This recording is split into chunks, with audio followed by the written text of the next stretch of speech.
All right, so before we get started, just like to ask one question to both of you. So can you share how you got introduced to the canoe? It was in 1975, actually. The canoe was going island to island. I just happened to be in the right place at the right time. A friend of mine had just started Kiowa Canoe Club out at Hokule'a, and he needed some help, so I flew over from Oahu. And just so happened, Hokule'a was anchored in the bay outside Hokule'a. And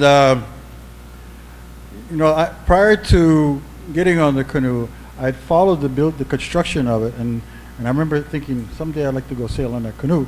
But Herb Connie did a story, and Herb Connie said they're going to go from canoe club to canoe club and pick the best paddlers. And I was never with any canoe club, so I figured I'm out. Okay.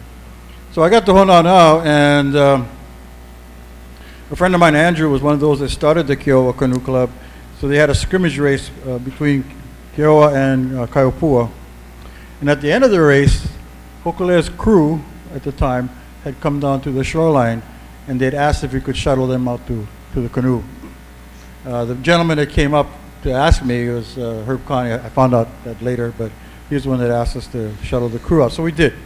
Shuttled the crew out, got them out there, and at the very end, there were two kupuna on board, Clara Manis from Hokule'a and Papa Moses, who was working at the City of Refuge.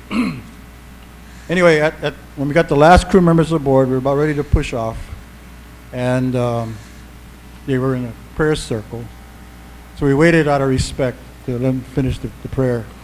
And during the prayer, the crew member kept looking down at me, and waiting in the racing canoe. And when they were done, we were ready to push off, and he jumped down into Hokule'a's hull, he put his hand out, and he says, "I think you belong on this boat." What? He says, "I think you belong on this boat," and he pulled me aboard. I was 27 at the time, 1975. You guys can do the math. So, so it's been quite a while, and it's been quite the journey. Thank you much. Okay. Well, thank you.